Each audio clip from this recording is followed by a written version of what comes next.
Today we begin the financial aspect of living wisely, and we're going to be looking at, first of all, the biblical approach to financial success. The Bible has a lot to say about man and his money. God is interested in what we do with what he gives us to use.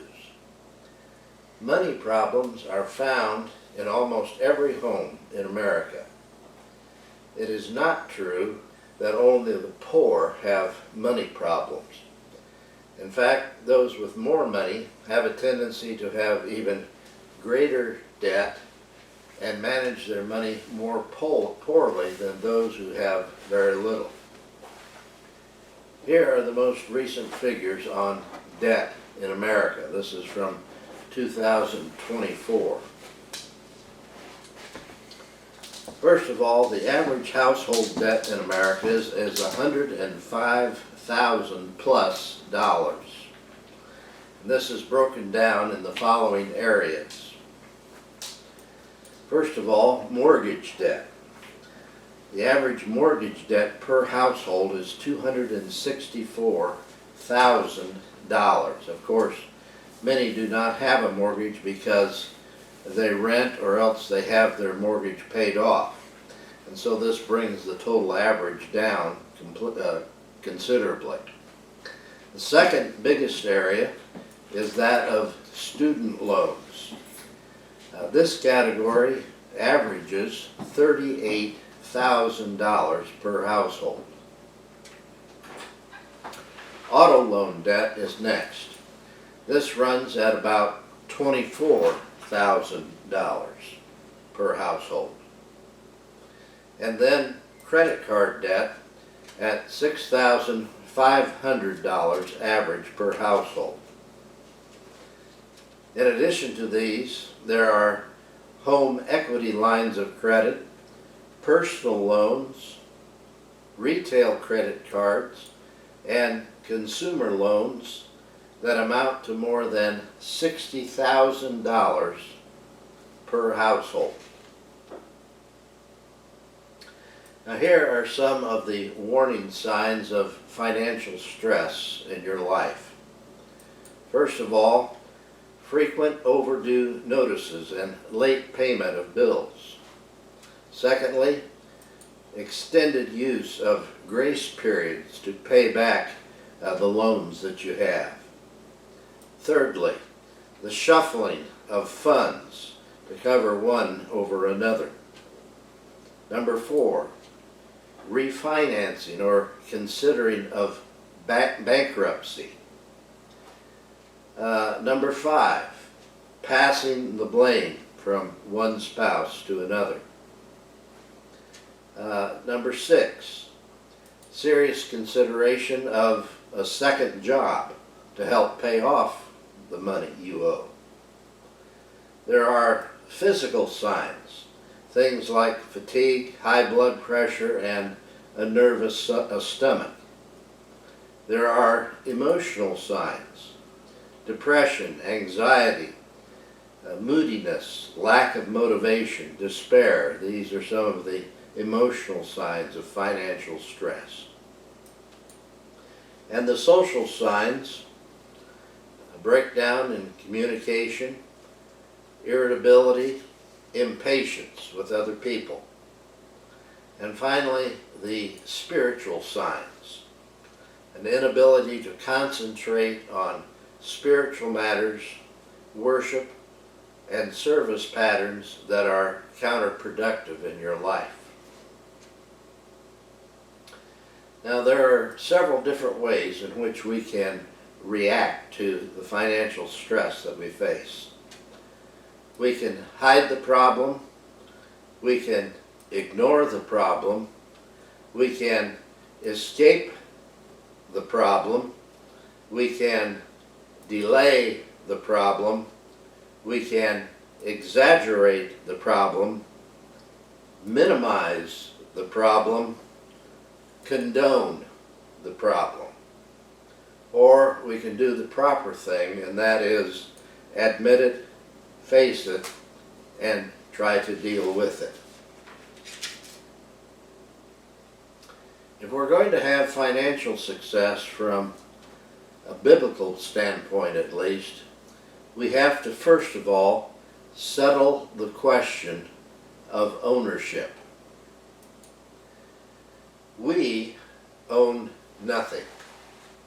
Here's what the scriptures teach concerning this. Psalm 100 verse 3. Know that the Lord himself is God. It is he who has made us and not we ourselves.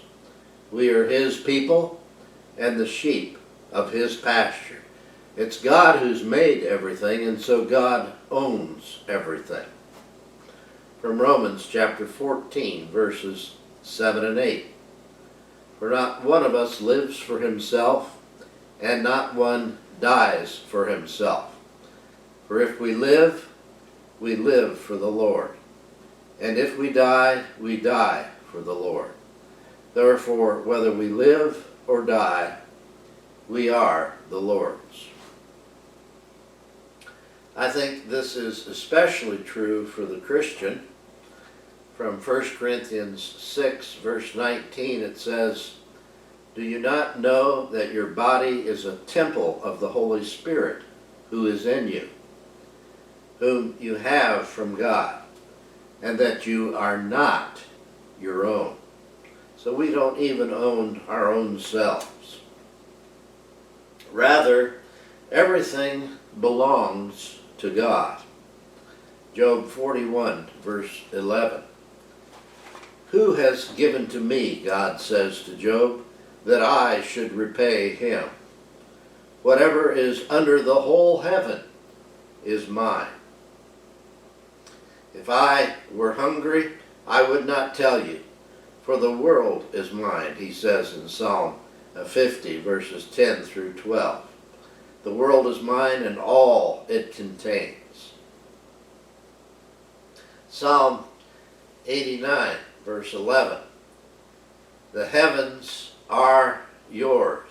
The earth also is yours. The world and all it contains. You have founded them.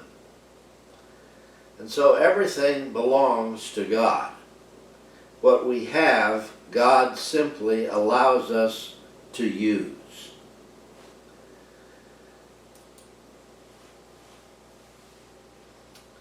Now, next, because it all belongs to God, what we have then, he allows us to use. We are God's stewards or caretakers. He gives us all things to enjoy.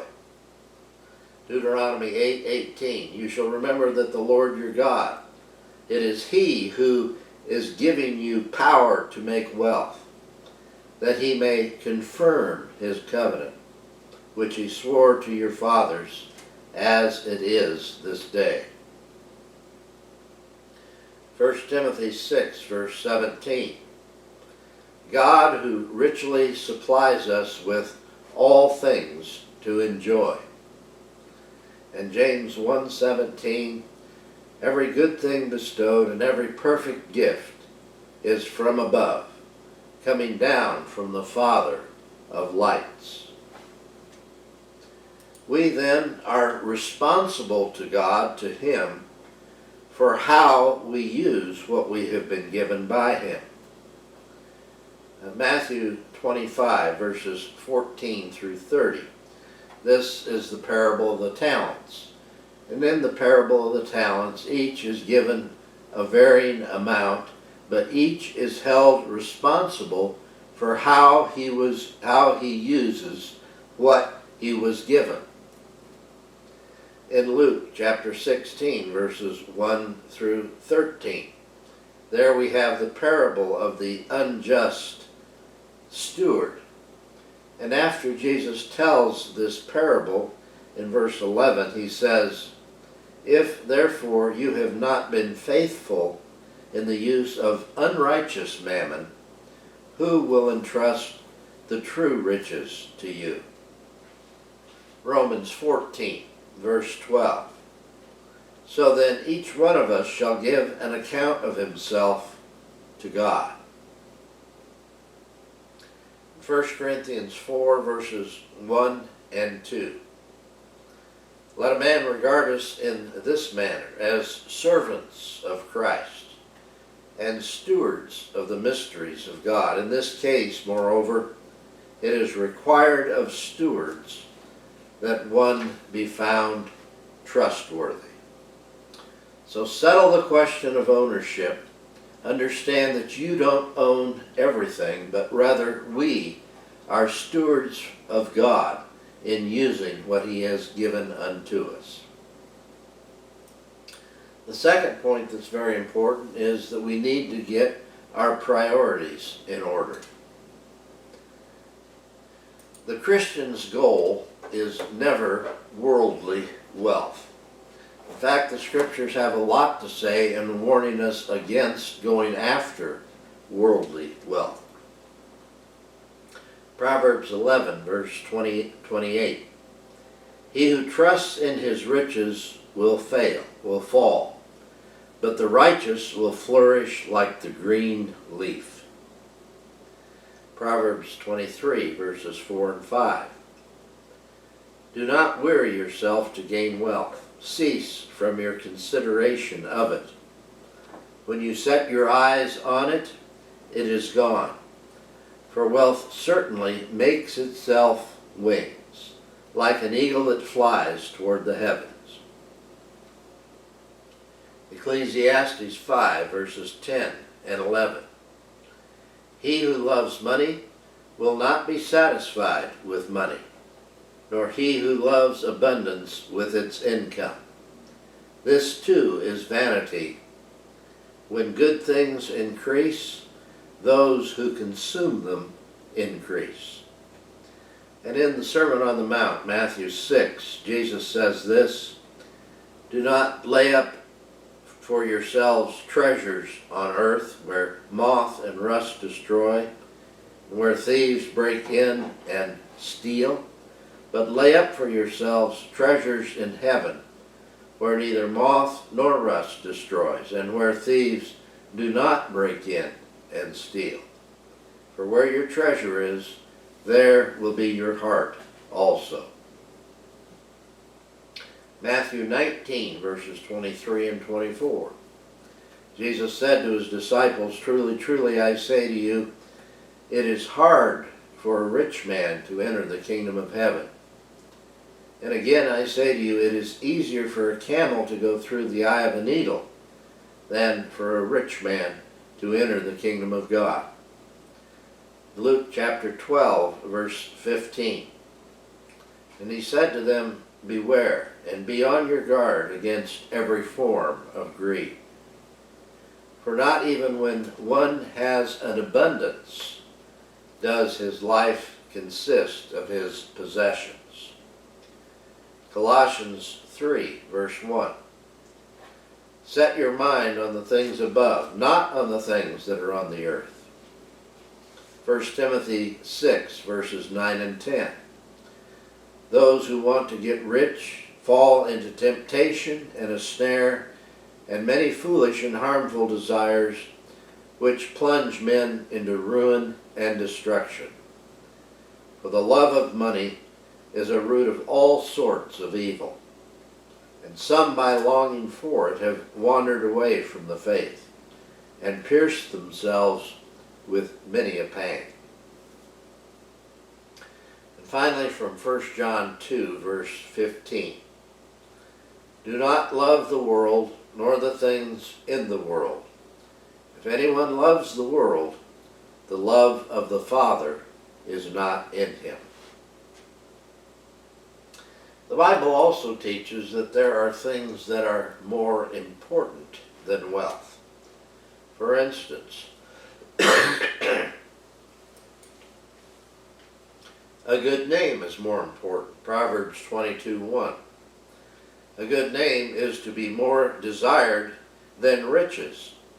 Favor is better than silver and gold. The blessing of God is more important. Proverbs 10:22. It is the blessing of the Lord that makes rich, and he adds no sorrow to it. Wisdom is more important. Here, wisdom speaks to us in Proverbs 8:18 and 19. Riches and honor are with me, enduring wealth and righteousness. My fruit is better than gold, even pure gold, and my yield than choicest silver. Here is the wise view for it all in Proverbs 30, verses 8 and 9. Give me neither poverty nor riches. Feed me with the food that is my portion, lest I be full and deny you and say, who is the Lord? Or lest I be in want and steal and profane the name of my God. What then are the biblical priorities for obtaining wealth? First of all, faith. Proverbs 16, verse 20. He who gives attention to the world will find good. The word will find good. And blessed is he who trusts in the Lord. Matthew 6, 25 through 33. Here's just a portion of that section. Jesus there says finally, for this reason I say to you, do not be worried about your life as to what you will eat or what you will drink, nor for your body as to what you will put on. Is not life more than food, and the body more than clothing? Romans 8, verse 32. He who did not spare his own son, but delivered him over for us all, how will he not also with him freely give us all things? Philippians 4, 15 through 19. You yourselves also know, Philippians, that at the first preaching of the gospel, after I left Macedonia, no church shared with me in the matter of giving and receiving, but you alone. For even in Thessalonica you sent a gift more than once for my needs. Not that I seek the gift itself, but I seek the profit which increases to your account. But I have received everything in full, and have an abundance. I am amply supplied, having received from Epaphroditus what you have sent, a fragrant aroma, an acceptable sacrifice, well-pleasing to God. And my God will supply all your needs according to his riches in glory in Christ Jesus. And Hebrews 11:6 reminds us that without faith it is impossible to please him. For he who comes to God must believe that he is, and that he is a rewarder of those who seek him. A second priority that we should have in this life that is more important than obtaining wealth is righteous living. Proverbs 10, 2 and 3. Ill-gotten gains do not profit, but righteousness delivers from death. The Lord will not allow the righteous to hunger, but he will reject the craving of the wicked. Proverbs 13, 21 and 22. Adversity pursues sinners, but the righteous will be rewarded with prosperity. Proverbs 15, verse 6. Great wealth is in the house of the righteous, but trouble is in the income of the wicked. Proverbs 19, verse 22. What is desirable in a man is his kindness, and it is better to be a poor man than a liar. Proverbs 22, verse 4. The reward of the humble and the fear of the Lord are riches, honor, and life. And then from Proverbs 28, verse 20, a faithful man will abound with blessings, but he who makes haste to be rich will not go unpunished. And finally, Proverbs 28, verse 22. A man with an evil eye hastens after wealth and does not know that want will come upon him. So righteous living will lead to handling your money better as well. A third thing is industry or diligence in work. In Proverbs 6, verses 6 through 11, there we're told to look at the ant, to go to the ant and see how it labors and saves up for the winter time, and it is supplied in that way. And so we're to learn a lesson from the ant. Proverbs 10, 4 and 5. Poor is he who works with a negligent hand, but the hand of the diligent makes rich. He who gathers in summer is a son who acts wisely, but he who sleeps in harvest is a son who acts shamefully. Proverbs 12, verse 11. He who tills his land will have plenty of bread, but he who pursues worthless things lacks sense. Proverbs 12, verse 24. The hand of the diligent will rule, but the slack hand will be put to forced labor. Proverbs 12, verse 27.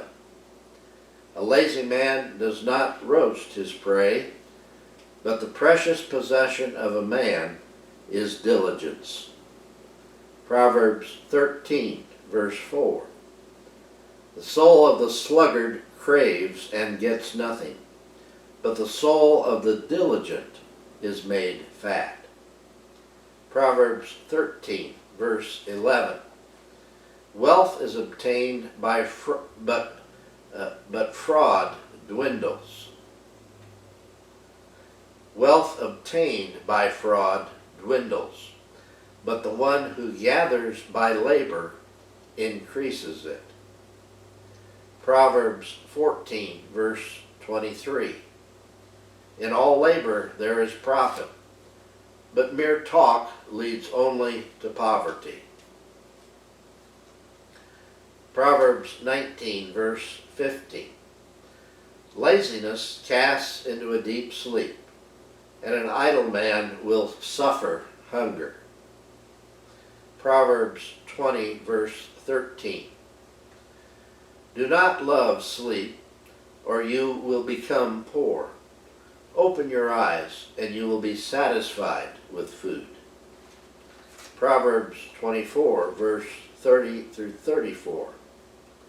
I passed the field of the sluggard, and by the vineyard of the man lacking sense. And behold, it was completely overgrown with thistles. Its surface was covered with nettles, and its stone wall was broken down. When I saw, I reflected upon it. I looked and received instruction. A little sleep, a little slumber, a little folding of the hands to rest. Then your poverty will come as a robber, and your want like an armed man. Proverbs 27, 23 through 27. Know well the condition of your flocks, and pay attention to your herds. For riches are not forever, nor does a crown endure to all generations. When the grass disappears, the new growth is seen, and the herbs of the mountains are gathered in. The lambs will be for your clothing, and the goats will bring the price of a field. And there will be goat's milk enough for your food, for the food of your household, and sustenance for your maidens. Ecclesiastes 5, verse 12. The sleep of the working man is pleasant, whether he eats little or much, but the full stomach of the rich man does not allow him to sleep. In 2 Thessalonians 3, verse 10, for even when we were with you, we used to give you this order: if anyone is not willing to work, then he is not to eat either. I believe that in ministry especially, we should make sure that our church gets at least what they bargained for when we were hired, or better yet, that they get more than they bargained for. The fourth principle is not only industry, but generosity. Proverbs 3, verses 27 and 28. Do not withhold good from those to whom it is due, when it is in your power to do it. Do not say to your neighbor, go and come back, and tomorrow I will give it, when you have it with you. Proverbs 11, 24 through 26. There is one who scatters and yet increases all the more, and there is one who withholds what is justly due, and yet it results in want. The generous man will be prosperous, and he who waters will himself be watered. He who withholds grain, the people will curse him, but blessing will be on the head of him who sells it. Proverbs 14, verse 21. He who despises his neighbor sins, but happy is he who is gracious to the poor. Proverbs 19, verse 17. One who is gracious to a poor man lends to the Lord, and he will repay him for his good deed. Proverbs 21, verse 13.